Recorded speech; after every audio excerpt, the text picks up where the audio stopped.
Welcome to the Beyond the Sound podcast. Here at Beyond the Sound, we explore and discuss music and arts happenings in the Salvation Army Northwest Division, serving Washington State, Northern Idaho, and Western Montana. I am your host, John Opina, Divisional Music and Gospel Arts Director, and I am joined by my co-host, Keith Almanza, Assistant Director for the Division, and this is Episode 8. At the time of recording, we are in the month of May, and May is Asian American and Pacific Islander Heritage Month, or AAPI Heritage Month.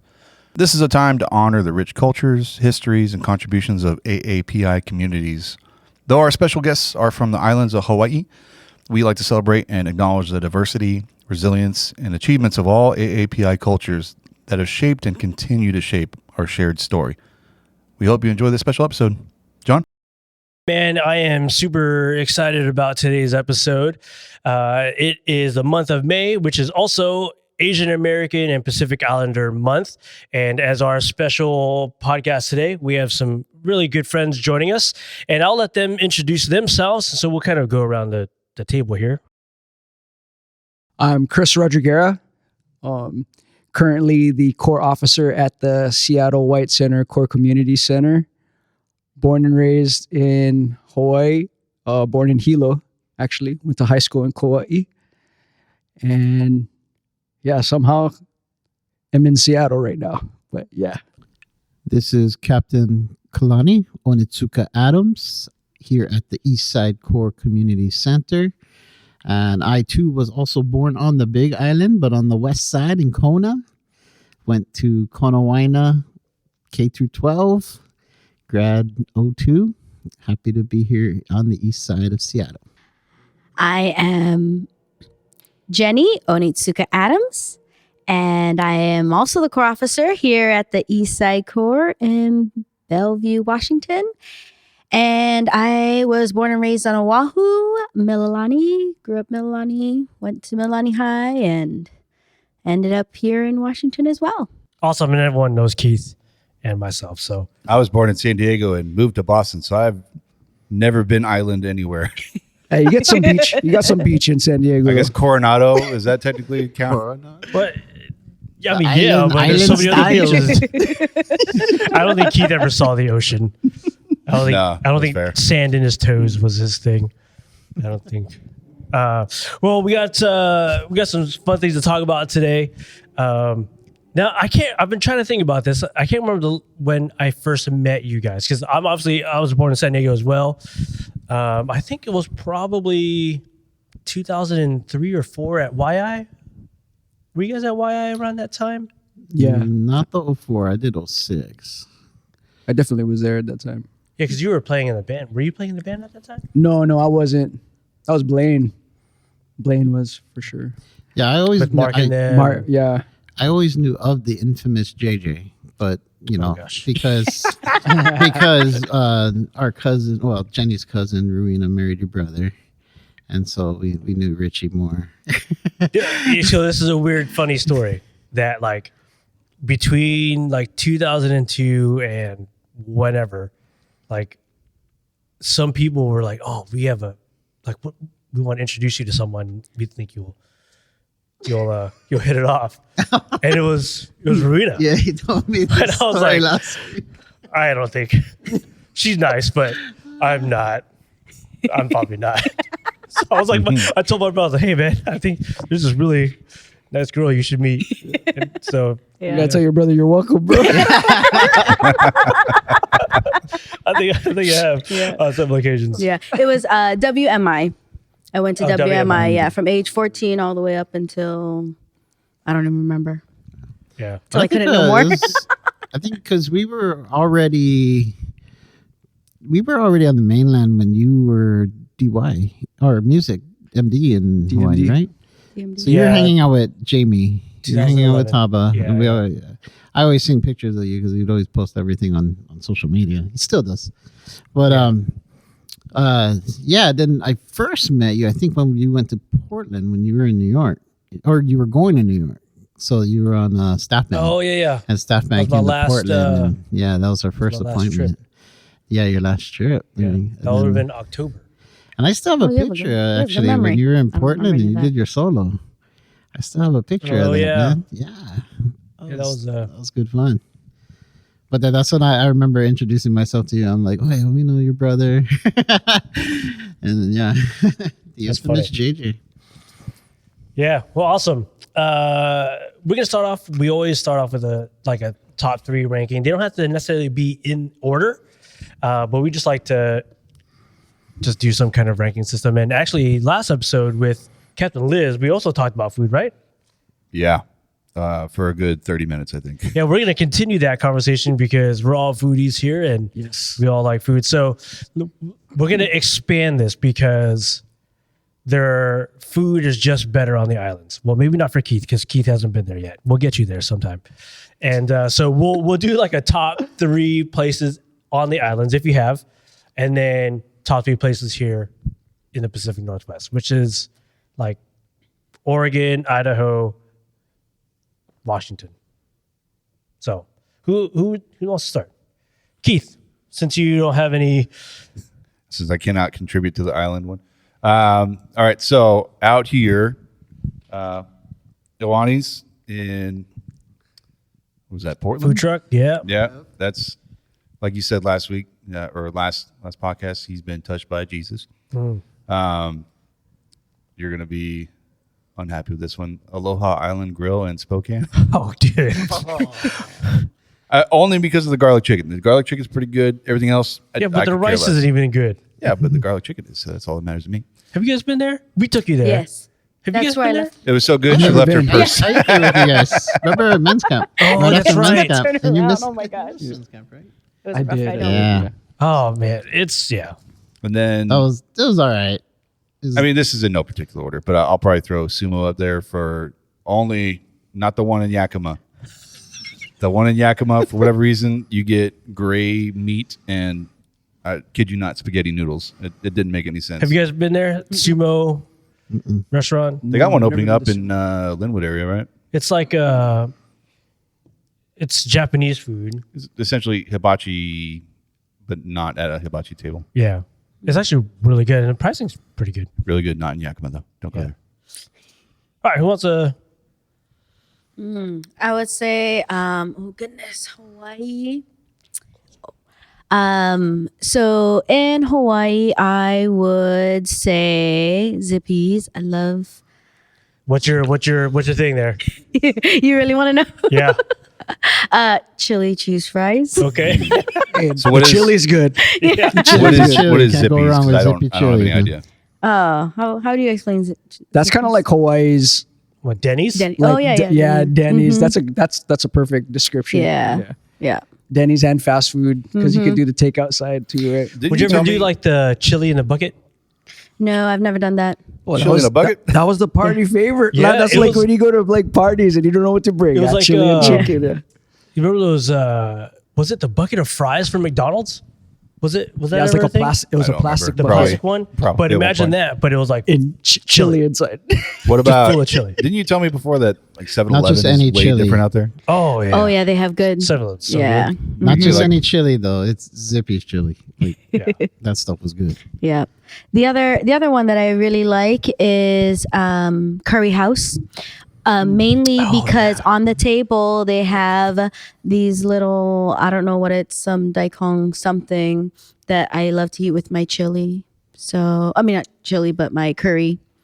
So yeah, Curry House is good. And then other than that, it's, Shiro's. The ramen house. That's really good. Yeah, good stuff. Yeah, those are good ones in Oahu. So since you touched up some of my favorite ones in Oahu, because I miss Zippy's. I really Gotta take it miss to Big Zippy's. Island, bro. I miss that Korean chicken, man. So Oh yeah, Korean chicken. any Zippy employees listening to this, I love your chicken. And then Curry House, man, you can't go wrong. That Japanese curry is so bomb on anything, and I mean anything. But Genki Sushi was another one that we always went to in Oahu. It was a good sushi joint. I think do they still have the one in Renton? I saw one in Renton. I think so. Yeah. There's Yeah. a Genki sushi in There's a Renton? Genki Yeah. sushi in Renton. Like took a left out of Walmart, and then I saw a Genki's inside. It's Let's just say my shopping first center. time going to Genki. Huh. It was I had been in Hawaii for like 2 months, and I rearranged like our storage room. So I had Jamie come out and help me. And I was like, oh, what do I do for lunch? He goes, let's go to sushi. So we went to Aloha Mall, and there was a Genki Sushi there. And it was like my first time at like the conveyor belt. And so we were just like, bah, bah, bah, bah, just taking. And then he tells me, oh, like, I was like, there's no prices on this stuff. And he's like, oh, it's by color of the plate. And so just the two of us, our bill was like $120 or something like that. What color was it? That was the most expensive? Was it the black or the gold? Black. The black. Yeah, It was the black plates. Or the silver. Yeah, it was a black or silver. Silvers and Black or black, silver. man. Those are the best ones, though. But Jamie always hit up the hot dog, man. It was like his favorite was the hot dog. So that's funny. Speaking of Jamie, we've only seen you once. Yeah, Jamie, if you're listening come to over this, here, man. bro, you need to come Get out down of here. Yelm. Hit up Seattle, man. Hit up King County. But I think, in Big Island, oh man, there was so many good restaurants. I mean, I gotta go with La Borgoña. That's a little shout out right there because that was the restaurant I worked at, and a small family out there. And man, my boss, his sauces were amazing. Like I tried all kinds of stuff at that restaurant too for the first time because it was French. So frog legs first time, escargot first time. I mean, I was just like, but I liked it. I was like, oh man. And then I like hit up other escargots and frog legs. I'm like, oh God, what is this? Like, not the same, man. But yeah, La Borgoña was a good one. Good French cuisine, classy. I missed that job, but it was good. It was good. Man, I met a lot of really good chefs too. I mean, Sam Choi was always a good friend. I always, me and my dad always went to his restaurant to hit up that fried rice and egg. You called him Uncle Sam? Uncle Sam. I always called him Uncle Sam. And his son lives here, yeah, or something. Doesn't his son live here? Son and his brother too. And his brother? Oh man, White Center. His brother has an establishment. Is that Patrick? Patrick. That's right. Patrick's here. Oh man. And then, Roy's was pretty pricey, but the food there was really good. Merriman's, they had one. They opened their, I think, in Hilo side first, then they branched out a little north. And oh man, that was a good one. Supposed to do 3, Kalani. You're name dropping the entire island. Hey, I love food. I love food, and I've been around a lot of chefs with good talent. So What about here in the Northwest? But I'm just gonna throw another one. Foodland Poke. Okay? Yeah. Gotta have Foodland Poke. It's gotta have an honorable mention for sure. Dude, there was a Foodland that opened up in Maui, or not? It was Safeway. We actually went to Safeway, and we ended up spending like $200 on poke. Oh, poke? Because we haven't had poke in like forever, and this was like our last appointment too in Fresno. But I know your real number one is the one by your dad's house because every time we go Big Island, we visit your dad, we gotta eat there. Oh yeah. Oh, that's like fresh off the boat too. Like they fished that morning, they bring it to their shop, they cut it up right there, and it's like a hole in the wall area From sea to table. Yeah, from sea to table. Sick. And that stuff is so fresh. I love that poke place is good. But I mean, traditionally, Foodland is like, oh, you can't beat Foodland. Yeah. Okay, quick. What about Okay, places over here, oh man, we've been hitting up Dozone a lot, for dumplings. And my wife, she loves Korean barbecue, so we go we drive 40 minutes all the way to Federal Way just to hit up this one called Kum Kansan. Pretty good. Yeah, I man. like it. They have the best sides. We brought you The there. best sides. We never brought you there, huh? No. Kum Kansan. It's like in the heart of Federal area. They know you too because when we were Bro, there, on Saturday, no, it's because we go there. We bring our family there and all the time when they come visit. But that's why we take the 40-minute drive just for that all you can Family eat Korean picture on the barbecue buffet style. Korean barbecue buffet style. I know there's a bunch here, but that one's the better of the, I think, 3 or 4 I've had up here. Yeah. man. Did you learn of that from them when we went and took Zach and Hannah there? Yeah, because I think our first time was when you guys picked up Liz from the airport. Yeah, when we had around you, Christmas time or after. I think so. Yeah, around Maybe New Year's. Around, yeah. And then we went down with us. we were hanging out. I think. Yeah. That was the first time. That was fun, man. Yeah, That's a good spot. Then I got to hit. You already said it. Aloha Island Grill? No. Get out of here. Iolani's Lau, man. Yeah. Iolani's, we got to drive the 3 hours down to Portland, but. What's your favorite dish there? Like what protein? Oh, man. He just the said Kalua pork, man. And the Lau, yeah. Oh, okay. I think. But yeah, it's I know it's like a lot of leaves on the Lau, but yeah, there's protein inside. I think for me it would be either the mochiko chicken or the guava. With or without the fish? I gotta have the butterfish. Yeah, gotta have the butterfish. Me too. Yeah, and then I think there's an L&L we hit up in Tequila area or Renton. Renton got a lot of good stuff over there. L&L, though, that's a commercial. It's all commercial, but it's home. Yeah. It It reminds used to me be of all home. about that though in San Diego. Yeah, but But if Until you guys move, go yeah. Kona, in Kealakekua area, there is a restaurant called Tashima's. One of my best friends, his family owns that restaurant, and they like that. That's been there for years and years, like ages. And so that's a must. The Tashima's restaurant in Kealakekua. Oh, yeah. Yeah, man. All right, Chris, what about you? Man, trying to put together a top 3 list for Hawaii is hard. It was But, impossible for one of us. But Easy for Keith. For real. but I have to say, first, my number one go-to spot that I would automatically go to if I'm home is Fresh Catch. Fresh Catch is fire.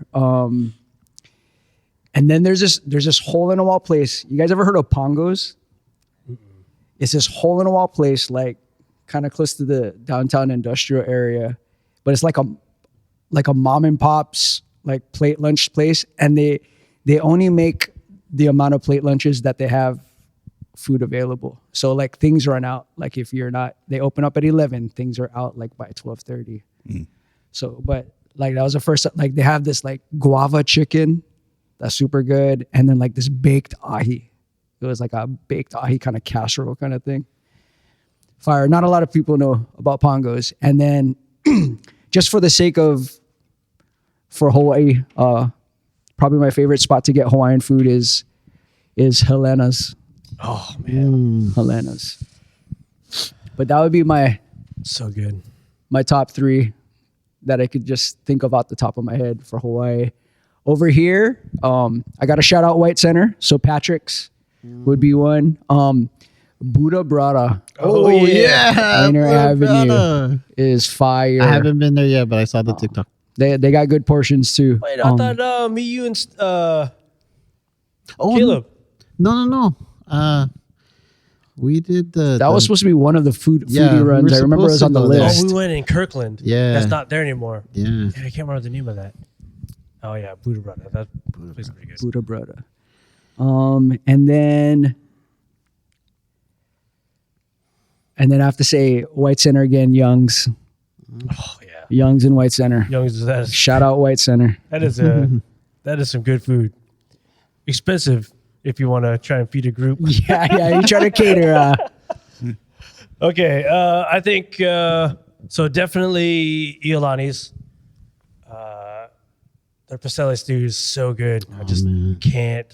I can't. Yeah, I could eat that all day. Kim's Kitchen. I think I've said this even last time in Spokane. That's pretty fantastic.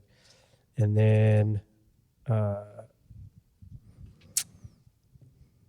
have to go Jollibee. Jollibee. Good. Stick to the Jollibee. PI roots, guys. I can't.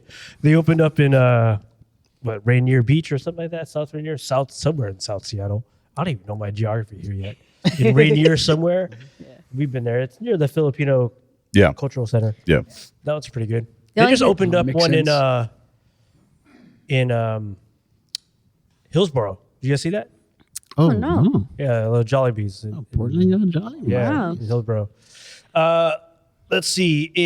On the islands, Foodland is just it's hard to beat. Can't go wrong, yeah. Poke, man.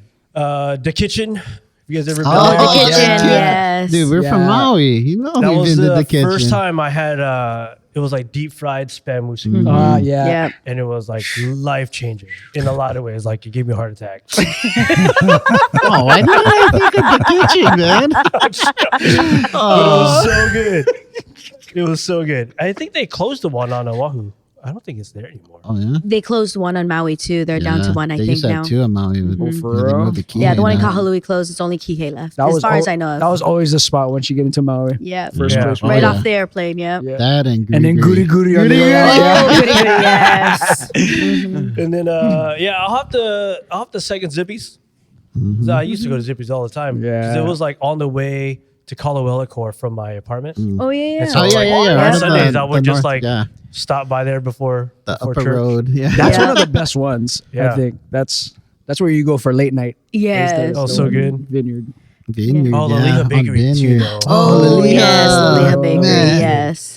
I'm like watching Keith like while we're saying all these things. Biscuits with Oh, the yeah. the biscuits with the Yeah. I like Cinnamons jam. wasn't bad on Kaneohe side. Mm. They're cinnamons. they're ube pancakes. Mm. Oh yeah, the ube pancakes. Yeah. There's so much good spots. There It's is, so hard to- man. The I'm only missing thing that I'm home really right sad now. about Jollibee's is that they don't have the halo halo no more. Oh, I know, right. they I stopped that a literally couple would years go there. My chicken and halo halo, that was like the best Halo combo, halo and it's means gone. mix. Yeah. Mix. It's now goodbye. Uh, All right, we'll move on. Jenny, this one's for you. Jenny is our one of our hula instructors in our division, which we just finished our first season. Yes. And, great job to you and the rest of your team and what they've done with that group. Hoping in the next year and a half, 2 years, and years to come, we'll be able to participate in some of the Hawaiian cultural stuff. Yep. You know, I think we have the Linwood Aloha Day, which is July, I think, August. And then the 4 days of Aloha, which is down in Vancouver, Washington. It'd be nice to get. Yeah. Oh yeah, the Couve. That's Yeah. that's actually a good one. Yeah. Into that one. Yeah, we're definitely really excited. The girls, they definitely work really hard. Oh, Christiane and Hemily over in Spokane really work with the girls at the Corps there. And then, yeah, just all the extra practices and stuff the girls put in, the time, effort, energy. Yeah, they're really dedicated. And so we're grateful to have such an amazing group to be able to work with. Yeah. Could you just share a little bit about like the cultural significance of hula and like how we use it in the Salvation Army and how like it can be used as a form of worship? Absolutely. So I was looking and Dissertation coming. yeah. So, you know, the original cultural significance of hula was really to tell stories, honor deities, and really just pass down the culture and the knowledge of Hawaii. But while traditionally, for us, we use it in religious, while traditionally it's used in religious rituals and ceremonies, the practice can also be adapted for Christian worship as well. And that's the way we use it. We re-choreography the dances to Christian songs and incorporate faith-based lyrics. So while I was thinking about it, I was like, man, you know, that really reminds me of when William Booth would go into the pubs, right? And they would take all of these drunkard songs and they would change the lyrics and they would make it Christian. That's just kind of the way I feel of how we in the Christian community have kind of adapted and made hula work for us. It's like we took something that, you know, might have been looked at maybe as like pagan ritual type thing, but we're able to turn it around and just be able to glorify God in it. And so even in my research and studying and different things, you know, it was just very interesting to see how with the Europeans when they came as traders to trade goods and things, and the Christian missionaries came to Hawaii, how when Queen Kahumanu converted to Christianity, she deemed hula a pagan ritual. And then she also banned hula in public. But then when King Kalakaua came after, he brought it back. And so I'm grateful that part of the Hawaiian culture was not lost, because even to today, we can take something and really just give God all the honor, glory, and praise in it. And that's what I'm grateful for. Yeah. Have you ever been to the Merry Monarch Festival?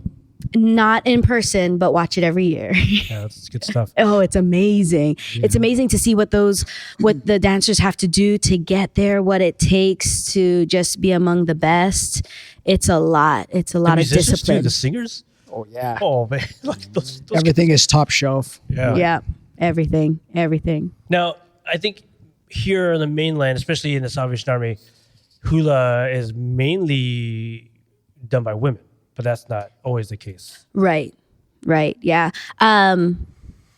Yeah. Keith, if you want to join. Yeah. I actually really love watching the guys dance, but it's very different from the girls dancing hula. And so I don't try to teach it just because I've obviously never danced it, and I was never taught it. I was never in a halau that, you know what I mean, did both, in the sense that, you know, I'd get to see how it's taught or anything like that. So I just never tried, but I do love watching. I love watching guys dance hula. It's probably one of my favorite. It's another level of difficulty to like what they're doing. There's a guy, hula dancer, Salvation Army guy, that's now living in Washington, right? Ricky. Oh, yeah, Ricky. Oh, Ricky. Yeah, he came to visit us, his first Sunday here. It was so nice. When he moved here, he danced in Merry Monarch. Yeah, he did. Yeah. He did. Yeah. Ricky danced it. I forget He's in what the Federal Way. He's in Federal Way area. I still have that video Makes sense. when he was in Merry Monarch. Yeah. Shout out to Ricky. Yes. Ricky. Remember when we did, I think you did the younger boys haka We did haka, man, in Golden State. in Golden State. One of my last years. That's what I was just going to say. I'm like, man, we should get Keith doing haka. Oh, yeah. I would love to see that. I don't think anyone wants to see that. Dude, I haven't done haka since high school. And yeah, I remember you asked me, you want to teach haka? I was like, yeah, sure. I can't dance hula, so let's do haka. But yeah, it was fun. Considering it's AAPI month, I think people like identify with where they're from, right? I think that's just a natural thing. Keith likes to think he's from Boston, even though he's born and raised in San Diego. You're not a Bostonian, dude. Hey, man, I spent most of my adult years there, so anyway, this is what we're talking about, right? People kind of associate how their upbringing and stuff like that with their identity. Like, how does like being from the islands like shape your kind of like identities, and how does that mesh with like your faith and ministry? I think for me, it's kind of interesting because I have a Hawaiian name, and so every time like I introduce myself to someone and they're from the islands and they live here, it's like, oh, you from the islands? And I was like, yeah. And they're like, you Hawaiian? And I tell them, no, I'm Filipino. But my name was given to me. My dad and my mom named me, obviously, but it was given to me by ancestry. And .com? Yeah. No, I don't even think they had the computers back then. Kind of dating myself. But no, yeah. So I just always say, I always follow up. I'm Filipino, but yeah, I'm from the islands, and then we end up talking story about where we grew up, and it's a good connection. Because there's a lot of islanders all over the place, and especially in PNW. So yeah, it's cool meeting other islanders and then kind of just connecting that way, and so it's fun. Are you guys part of the Facebook groups? I think there's two big ones. There's 808 to PDX, 808, and then Hawaiians in Washington. I'm in the Hawaiians in Washington one because those are pretty big ones. Yeah, I think Jamie got us on that one, right? Yeah. He sent it to our group. I think so. Yeah, man. I'm gonna have to join. I'm hardly on Facebook anyway, but yeah, like talking about being from Hawaii is such an interesting thing once you're in the mainland and like, talking about it with other people because they look at you, okay, you're from Hawaii, you're born from Hawaii, you're Hawaiian, right? And it's like, well, no, I'm from Hawaii, but I'm not Hawaiian. But then I had to start to think, okay, people don't understand like Hawaii is their own nation too, right? Their own ethnicity, own culture, right? And it's so I had to like start to break it down for people. Like I'm Hawaiian by statehood, right? Like how people would say they're Washingtonians or Seattleites or whatever, right?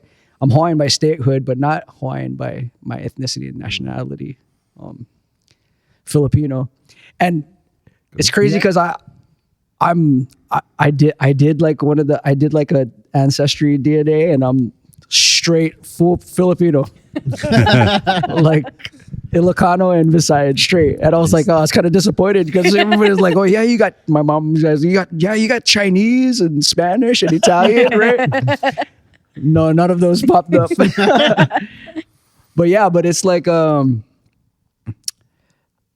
it's like the more and more that I get to talk about it with people, it's like the more and more I'm so like the privilege of being able to grow up in Hawaii and that culture. Like you really grew up in learning how to appreciate each other and learning how to like this. It's such this family vibe and family culture, and it's not just the people who are immediate family with you, right? You become family with those that you dwell with and come close to.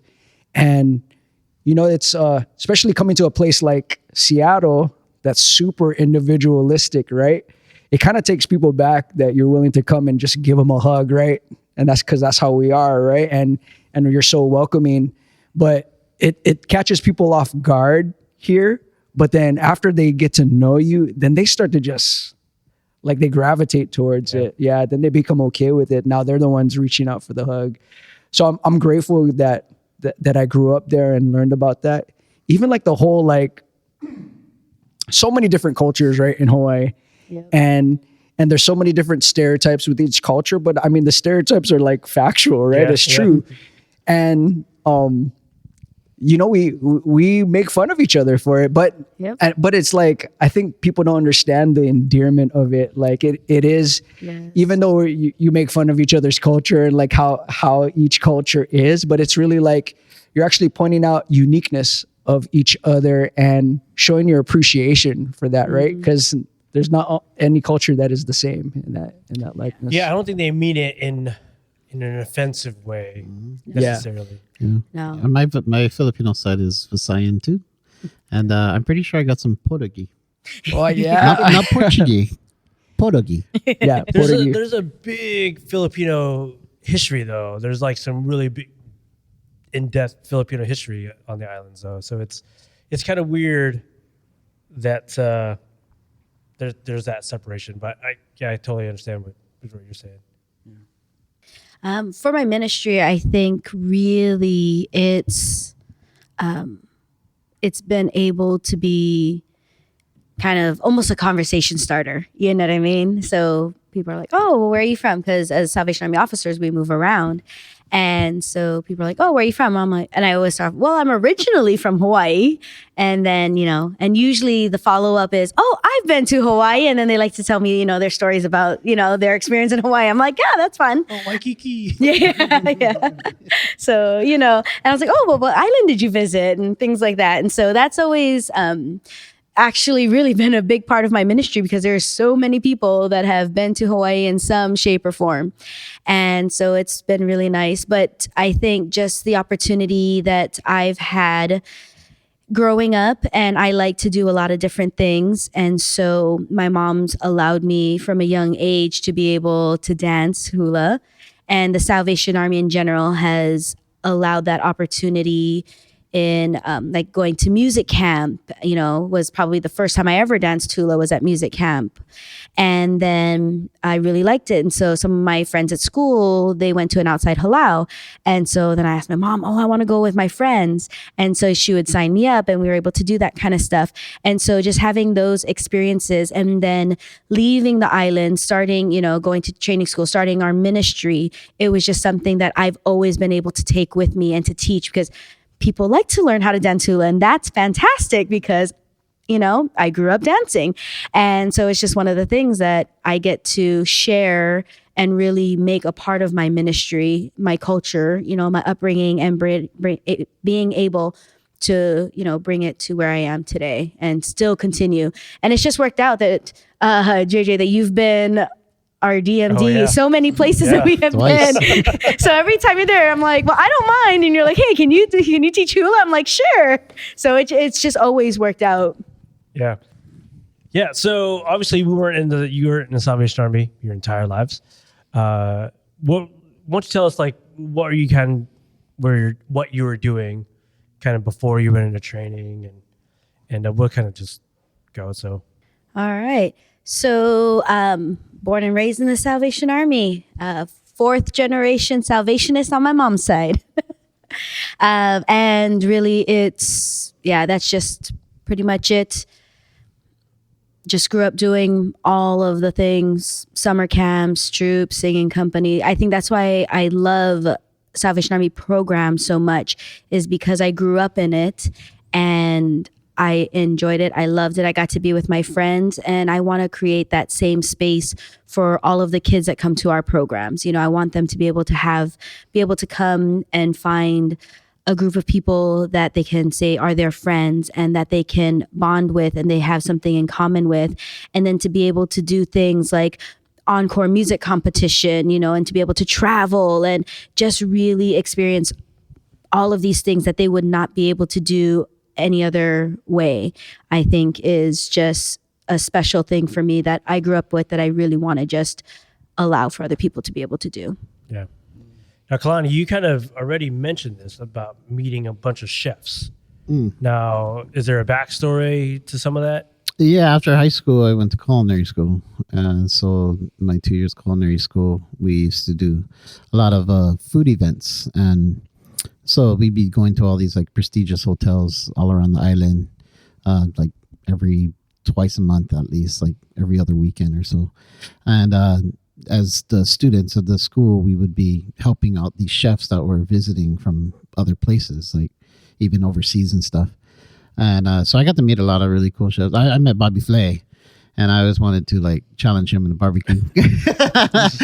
He would smoke me, but it was fun. It was fun meeting him. Shout out to Bobby. No, but Bobby, if you're listening to this, my homie. Shout out. No, I'm just kidding. But yeah, he whipped up some good barbecue, and but it's just like other chefs around, even in the islands, like Oahu. Chef Robert Sui was one of my favorites. A lot of really good people that just had really good talent in cooking, and it just opened up my my eyes to the world of food, really. And so it's through culinary school I got to meet a lot of people. But so who does most of the cooking at home? Oh, I do all the cooking at home. All the cooking? Yeah. Jennie doesn't do a lick of cooking. Chef Kalani. She does like, I cook rice. She boils the spam.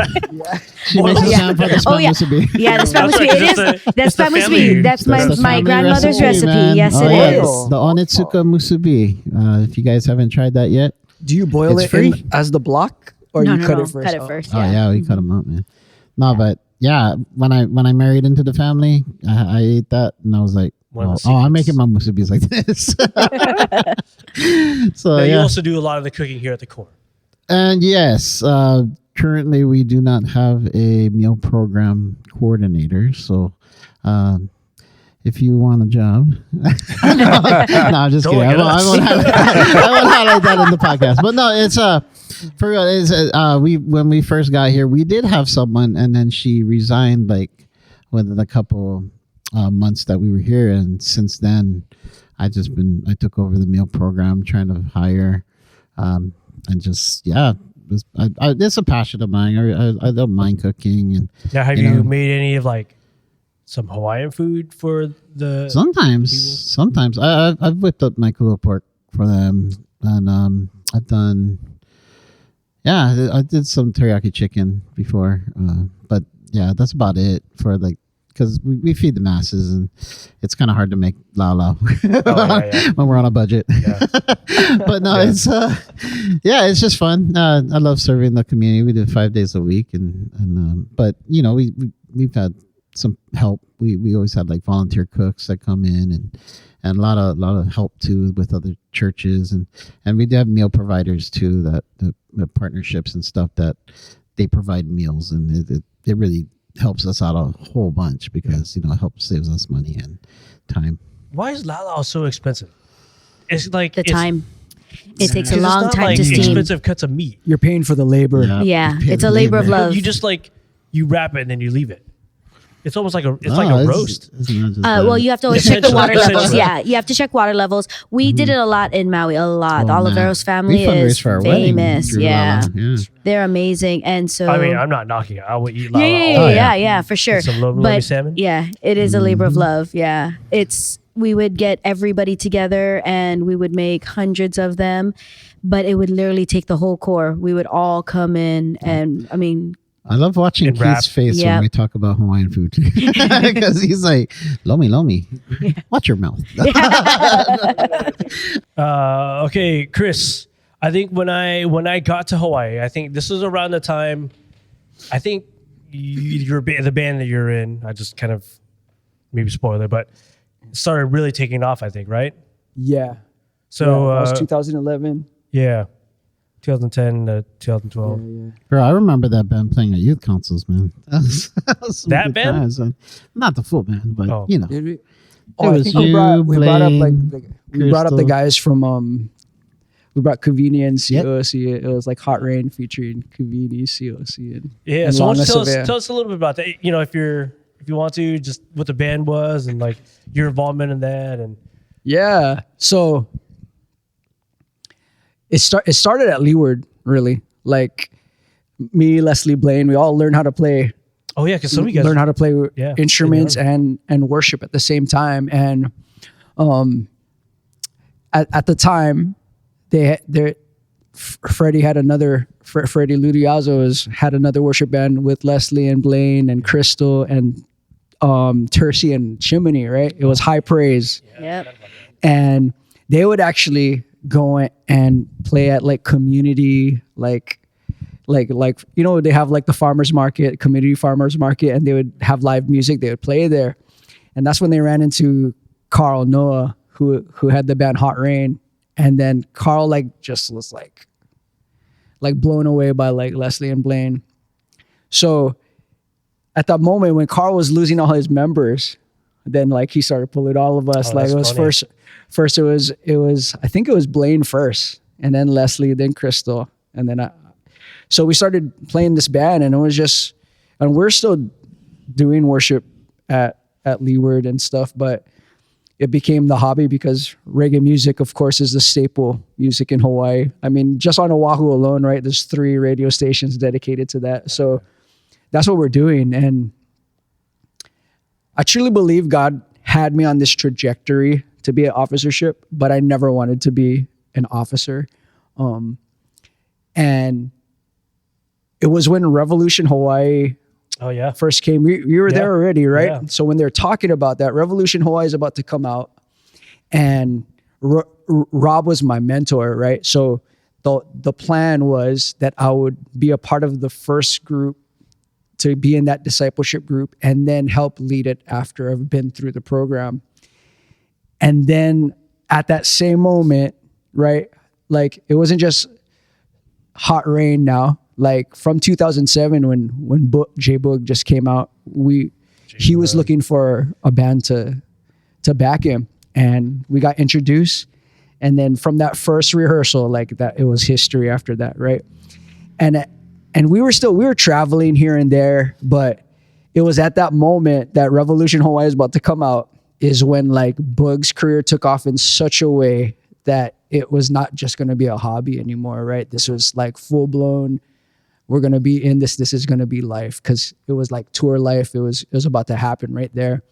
And like, I chose the world right in that moment. Like, it was just like, oh, okay, no, I want to see what this is like. Like, and that's the whole story of how I got into reggae music and started touring with Bugs and that whole life. And unfortunately, like, you know, I honestly went into that whole culture and stuff thinking like, I'm going to be a shining light right here. Even when I told Rob, because I had to tell Rob that I'm going to pivot, right? Yeah. And we had a conversation. Like, I got invited to Anthem last year, and then we actually got to have a real conversation about like the past and our history and everything. And he's like, yeah, I remember you telling me, you said like, no, I think I'm going to evangelize in this space. And he's like, hey, how can I argue with that? Right. But I tell you what, you become a product of your surroundings. And as I first started to try to be a person who wouldn't drink and wouldn't smoke and wouldn't do that, I fell straight into it at a certain point, right? Like, there's no way you see everybody partying and having a good time and you're trying to sit back and not be. Like, it was no way. And then I just went head first into it, right? So that completely pulled me slowly away from the Salvation Army, even more away from my relationship with God.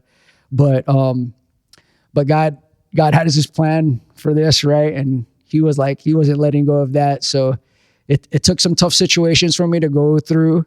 But as I gave my life back to Christ, like in 2018, that's when I started leaving everything and making my way here. And that's cool. Yeah. It's cool. So I actually saw Crystal, I think it was on Facebook. She was singing, I think, your song in a band. I think it was with Hot Rain. Wait, which song? Shall we say it?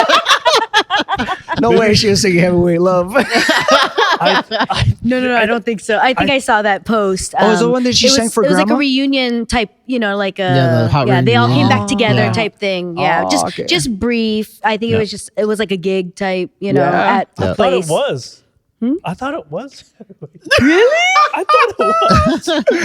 That would be so classic. Yeah. Well, if you're listening, I think Hot Rain is still on like Spotify. You can find. Oh yeah, yeah, they're still recording new music. Yeah, so you can find.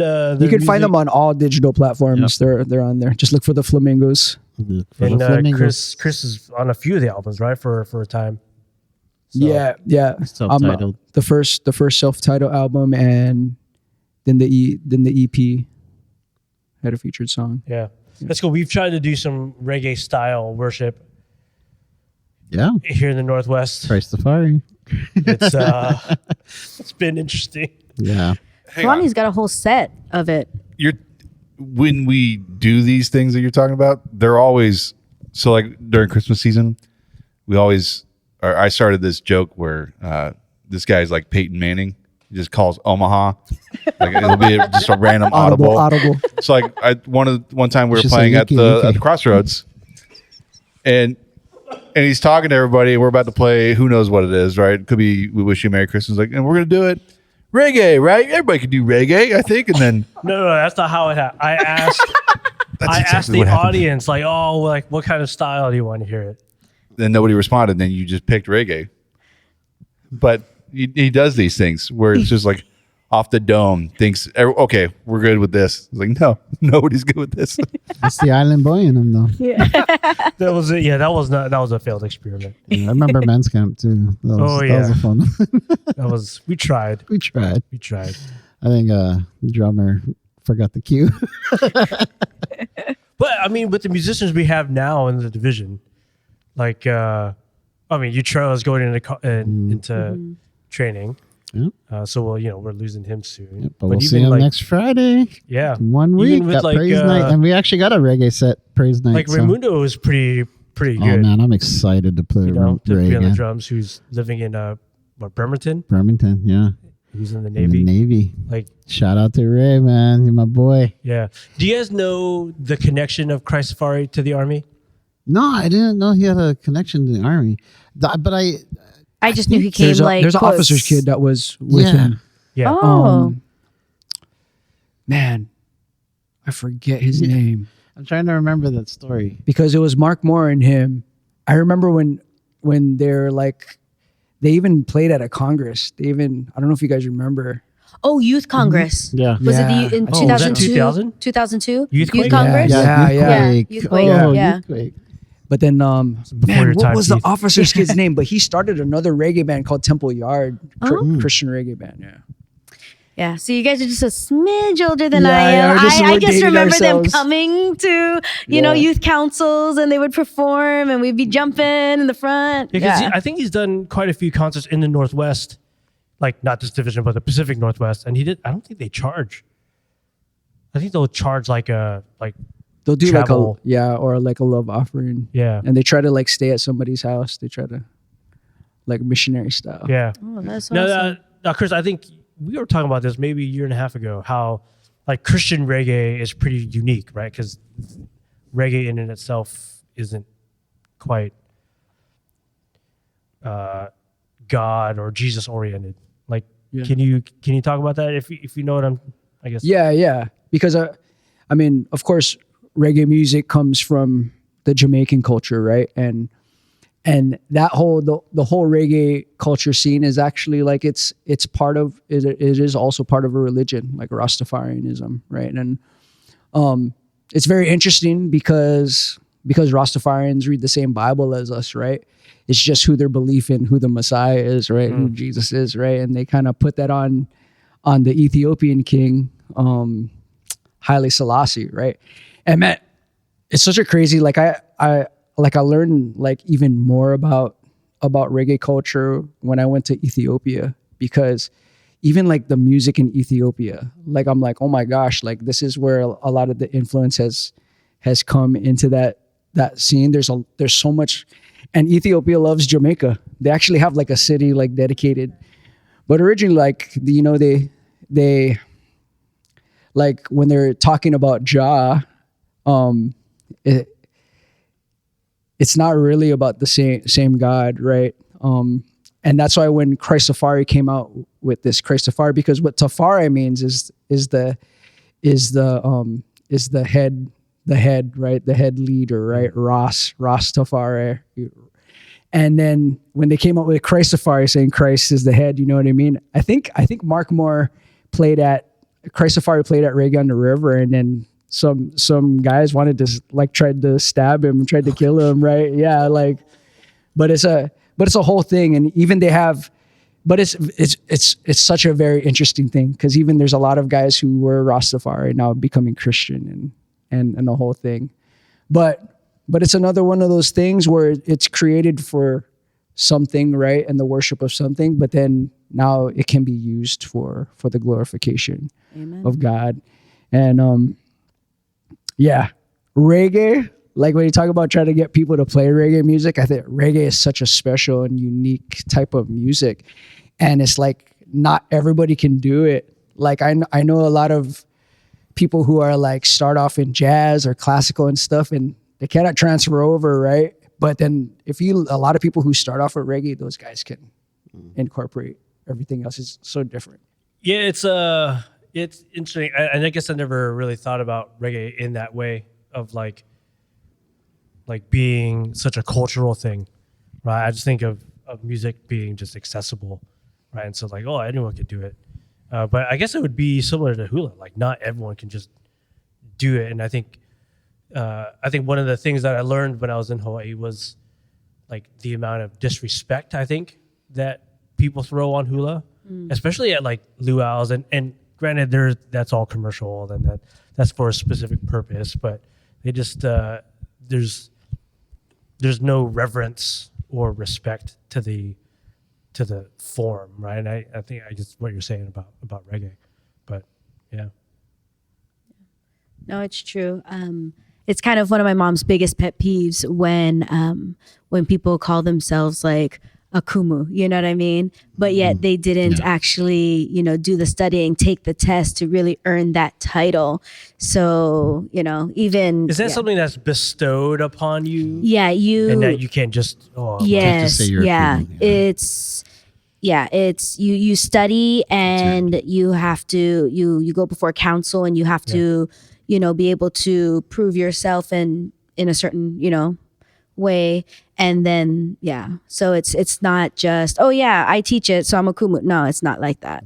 And that's my mom's biggest pet peeve, is because people just throw things around and it's like, no, it means more than that. But I think we could teach Keith the hukilau. He'd do that one pretty good. I'm remembering now. It was my first brass quintet, sextet appearance here for that. Oh, what is that retirement home we play at here? Oh, Timber Ridge. We played Timber Ridge, and you made this claim like 133 some odd songs, and then Kalani goes, I bet they got Mele Kaliki Maka. Let's do that. We don't have that song. That's the one we don't have. It's the Omaha. It's the Omaha. I'm Eli Manning. Like. I think it's cool that there's a big Islander presence and Asian presence here in the Northwest. And we've played at the Filipino Community Center the last couple of years at their kind of like holiday bazaar and community Christmas lighting. And they just had one of the trains, I think over the weekend, designed and labeled. There's like a little Saigon and a little Manila on the train there. That's in that area. I can't remember what it's called, but I think it's Rainier Beach. Rainier? I can't remember, but it's a growing population. And we even talked about this with Captain Kane, that the Marshallese population is really growing, especially in Spokane and in Everett, where we live. There's a growing population of Micronesians. It's pretty cool, and I think a lot of them stick to themselves. So I've been trying to maybe get in there and make some headway, and because that'd be cool to have that at the Corps. So, what's next, Keith? So another regular addition to our episodes would be, I think we call it Scripture of the Season, but since we're doing monthly releases, we'll just do Scripture of the Month. So whatever is speaking to you at the moment, that whatever scripture verse is just really just resonating with you now and what it means to you exactly. So I guess I can kick it off and then give you guys a small taste here. So for me... Yeah, you've talked a lot, so... I don't know how much to contribute on this one. Let's try something. I've never been to Hawaii, and I can't even pronounce some of the words you guys say. I can't even spell Hawaii. Who am I kidding? But for me, so this one would be from Proverbs 17, verse 22. A cheerful heart is good medicine, but crushed spirit dries up the bones. Just really speaking to mental health impacting your physical health and vice versa. So just something to be mindful of for everyone, really, but for me, of course, something that I always got to be attuned to. Jennie, how about you? Every time I'm asked for a verse, even if it's a season verse, the only thing that the first thing I should say that always comes to my mind is my life verse. And that's just because for me, it's always fitting. It's always a reminder. So it's Proverbs 31:30. Charm is deceptive and beauty is fleeting, but a woman who fears the Lord is to be praised. And if I always just focus on God and always give it to God in every season of my life and everything that I do, I know that that's all that matters. Kalani? My scripture that's been kind of speaking to me lately, these past several months actually, probably Galatians 6:9. Says, and let us not grow weary of doing good, for in due season we will reap if we do not give up. And there's been so much on my plate lately because we had a meal program coordinator and he left in March, and so since then it's been pretty hectic, 14-hour days, but I'm so grateful that the Lord gives me the strength to just enjoy this ministry and to just persevere through all of it and just continue. I bet the food's not coming out burnt too, though.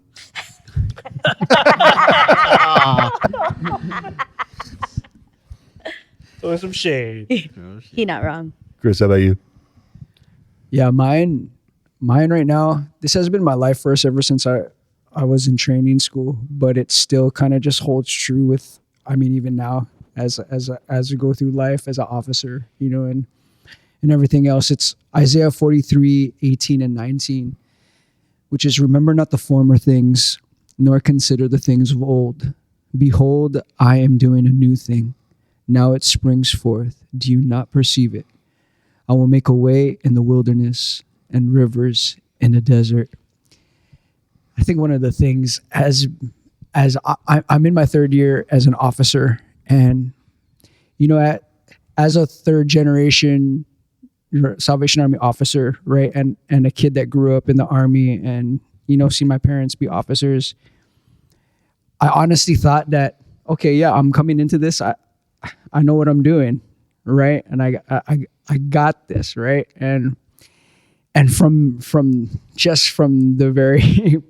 very moment we set forth, like, you know, in our appointment, like, I've just been humbled, like, constantly, and humbled in a way where then I started, like, looking at things as we go through life as an officer, as we go through all the hard things, and as the challenges come, like, more and more, I was like, oh my gosh, like, I don't know if I'm really cut out for this. I don't know if I don't got it, right? And God always brings me back to this, because he reminds me, when he did call me into officership, I do remember him telling me, this is not going to be easy.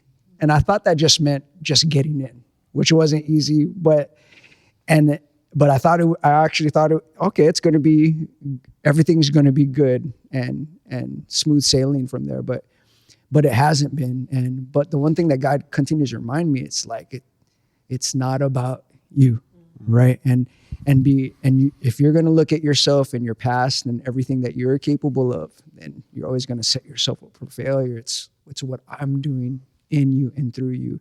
And this whole thing, behold, I am doing a new thing in you, right? And right now you're in a place where you don't think that you're qualified or even worthy to be in. Like, I'm doing a new thing, and I'm going to make a way, right, in the wilderness. I'm going to make the impossible happen. I'm going to make rivers in the desert.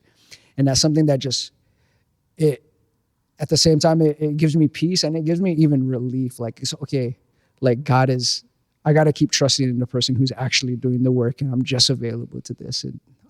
And it's not, you know, even though I'm not qualified, and I shouldn't be in the place that I am, you know, like, but God has been working this whole thing throughout the time that we've been here, and I just got to keep trusting in that. So yeah, that's awesome. Mine is found in Philippians 3:14. I'm sure many people know this. I press on toward the goal for the prize of the upward call of God and Jesus Christ. And I'm I work a lot, probably too much, probably like many other people. But for me, it's in our line of work, you know, trying to teach music is it's a very difficult task, because it's a very the fruit of that labor is like years down the road, right? Like, it's like for doing like feeding programs, like you could see the work of like the benefit of your labor right there, people eating. But it's a very long time to where we can see, like, has my ministry made an impact on anyone's lives? And it's been crazy, because I think Kyla Luke just graduated high school. And I remember giving her piano lessons as a 4-year-old back in Hawaii. And like, our lessons were like 10 minutes, right? Because that's all she could stand. Well, she was 4 years old. So, and so now seeing her as a graduate of high school, and even at WMI over the last couple of years, it's just been, like, things like God is working, right? Even if I don't see it now, or maybe never see it, you know, with many people, like, I'm still striving towards the goal of not only bringing myself to Jesus, but helping bring these kids through music and the arts through a love of Jesus. So that That would be mine. Very quickly, we're getting a little bit long. Let's go shout outs. If you have any shout outs to anyone, it could be a person, it could be a group, it could be a corps, it could be whatever. Just the people who you think you are doing some good things. I'm gonna go first because I gotta put this out there. There's a birthday in the house. Woo-woo. My beautiful wife Joining the club. It's me, Keith, and John. We hit our 40s last year, and my wife this year, 2025, is joining the club. Welcome to the club. Yeah, thank you. He's been in I'm it a for a while. 3-year veteran now. I've been here for a while. Yeah. Well, I'll give my shout out to my mom, well, my family, but especially my mom on my birthday, because although I was born, she did all the hard work. It's a tradition in our family. To the women doing the hard Those women, man. Those women. Especially with the kids. No, you, Chris. Shout out to my beautiful wife, Makita Rodriguera. I love you. Thank you for letting me take time off to go do this and hold down the fort. Thank you, Maki. Okay. I mean, I love my wife, and she always gets a shout out, but that is not today's shout out. I would have to say all the divisional groups that performed on Saturday. Just a really great job. A lot of hard work. It's been an interesting season with the amount of absences and just like not lack, but with as many people we've missed over the season. To come out and do a good concert on Saturday in Tacoma. I think that's each and every one of you, including the leaders, deserve a shout out.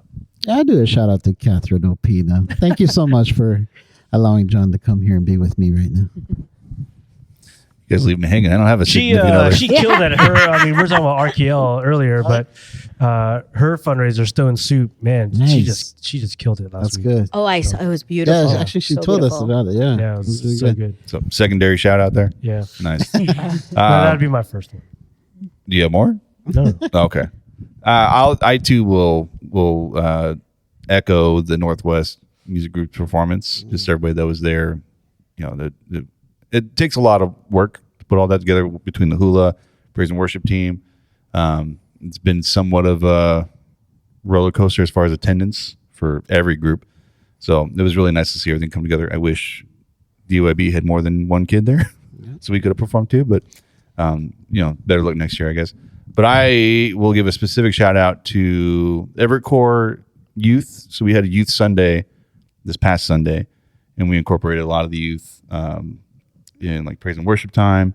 And so actually specifically I'll shout out Kiara Williams because we've been working on bass a little bit, and she's participating at Territorial Encore, but she played bass for praise and worship time on Sunday, and it went really well. I think that she's interested in doing that more often, so we'll see if we can include her. Awesome. I will add Here we go. Here's a third. and I will Cherry on give top. that to Caleb Fankhauser, Captain Caleb. Hey, kid.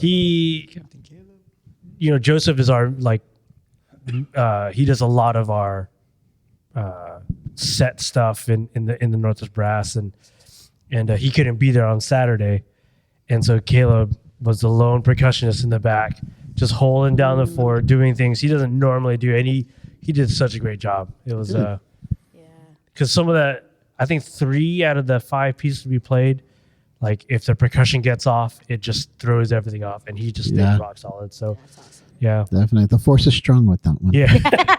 Okay, this is an all off the you out cuff there question who really loves quick. Star Off the cuff question really quick. If you had to bring one thing from the islands here into Washington, it could be anything. Zippies. Zippies? But that's no, okay. no. Okay, we go. It could be anything. It could be an aspect. It could be whatever. Oh man. My family. Your whole family. Oh, yeah. But they rooted deep in Hawaii, so it's going to be real rough. I just got to go there and visit. That's all there is to it. But yeah, I love my family. I'd bring them everywhere with me. Actually, I'll echo that. My brother's kids, he can stay, but I'll take my brother's kids. They all live in Hawaii. Yeah. Shout out to the brothers' kids. I would take a real beach right here. I was just Which thinking one? beach, Which one? man. Oh, which one? Kailua. Oh yeah, yeah. Actually, yeah, like Kailua Lanikai, that area, because. Man, they told me, yeah, there's a beach over here. This is not a beach, guys. Like I remember, where's the beach? Because we're like West Seattle White Center area, right? Where's the beach? They took us to Lincoln Park. It's like, oh yeah, we're going to the beach, and I was like, oh, where's the beach? Oh, this is it right here. It's like, guys, this is not a beach. They're like, oh, okay, Hawaii. That's a lake with waves. A little bay. Bagapu'u, Sandy's. Oh man. Yeah, man. I'm thinking food because I was thinking beaches. We should have had him on the last podcast. We talked like food the whole time. Yeah, and then, but like we talked about the spirit of aloha too. Like I think the mainland needs that. I think that like just that unity with all the different cultures and everything, and it's just I think that's the aloha spirit. I love that, and the pidgin language. Yeah. Yeah, it's a language now, right? I'm bilingual now. It is. I'm bilingual the now. Jesus books. The Jesus book. But no, that's what, again, I was going to mention that about when the ministry thing, because it keeps me with my pidgin, like meeting all these people that grew up in Hawaii that live here in Washington now.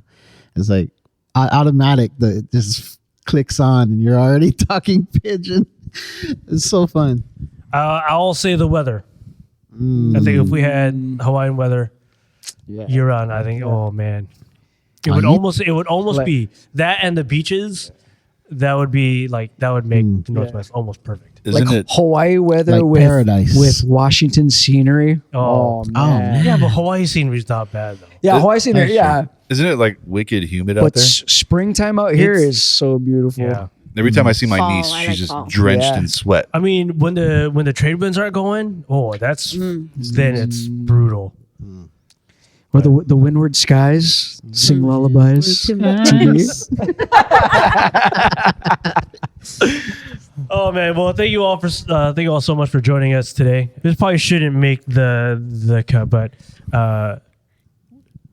Keith, did I sense a hint of like Jealousy that we're all shouting out our wives except for you? Yeah, a lot of good you guys have done me. All right. Shout out to we Boston. got to do some work. All right. We got to do some Shout work. out to Find them. Boston. Are there prospects right now? Yeah, we gotta find. I'm working. All We right. gotta find. We gotta find. Well, thank you all so much. This concludes the episode of AAPI month. AAPI month. This is the Beyond the Sound podcast, episode 8, and we will catch you later. Chew. In the heart of the rain and evergreen trees, the mountains meet the sea, a place of peace. Melodies rising like the morning mist. We gather to learn, create, and exist. Beyond the sound, beyond the stage. We lift our voices, turn the page. A symphony of love, unbound. Here in the PNW, we go beyond the sound. From blast to brush, from strings to song. Every hand and heart finds where they belong. And every note and color, every line and beat. We build a world where souls can meet. Beyond the sound, beyond the sound, beyond the stage. We lift our voices, turn the page. A symphony of love, unbound. Here in the PNW, we go beyond the sound. From brass to brush, from strings to song. Every hand and heart finds where they belong. In every note and color, every line and beat. We build a world where souls can meet. Beyond the sound, beyond the sound, beyond the stage. We lift our voices, turn